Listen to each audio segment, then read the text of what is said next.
was nothing distinct about the packet allegedly dropped in the doorway in the calm of the morning just outside Des Moines, Iowa.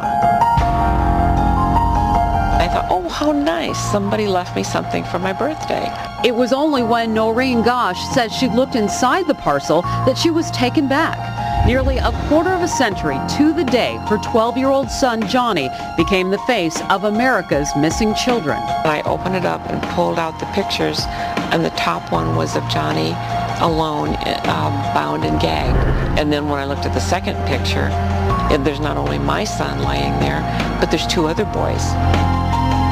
I feel for Miss Gosch. West Des Moines Police Lieutenant Jeff Miller. The last 24 years we've received leads, and so far nothing has turned up that's going to tell us where Johnny Gosch is. Johnny Gosch was about to deliver newspapers on his route here in this unassuming neighborhood in West Des Moines while his mom and dad were still asleep. It was September 5th, 1982. What would happen next would strike fear into the hearts of parents everywhere.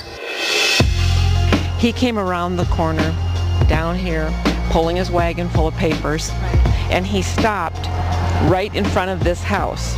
Noreen contends a stranger then pulled up to the curb and dragged her son into a car. About a year and a half after the kidnapping, we got a phone call one day, and there was a young boy crying and asking for help. From that point, Noreen says the trail went cold. Johnny's face appeared on milk cartons, sometimes alongside Eugene Martin, a 13-year-old paper boy who vanished in Des Moines in 1984. At that time, there was a pattern of newspaper boys. Former NYPD Detective Jim Rothstein has been investigating the case for 10 years.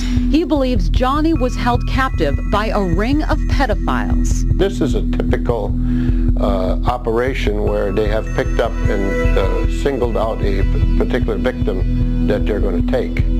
For more than a decade, Noreen kept her porch light on, waiting for her son to return.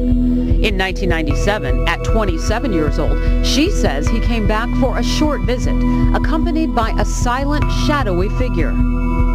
What did he say to you? He said, this is what they did.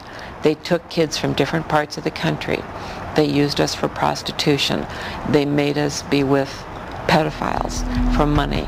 But the meeting ended almost as quickly as it began, and Noreen claims she found no trace of her son until August 27th, when the mysterious photos allegedly appeared on her doorstep. When these pictures finally came forward, it just verified that what we have been working on was probably factual.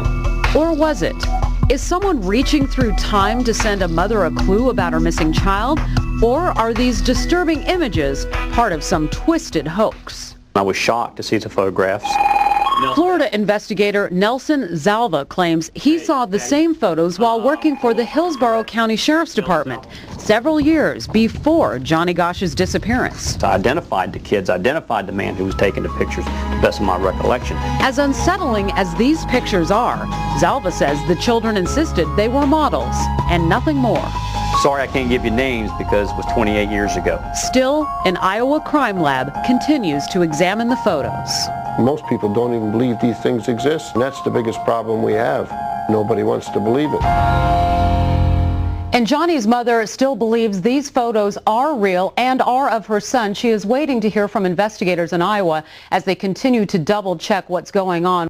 Geraldo.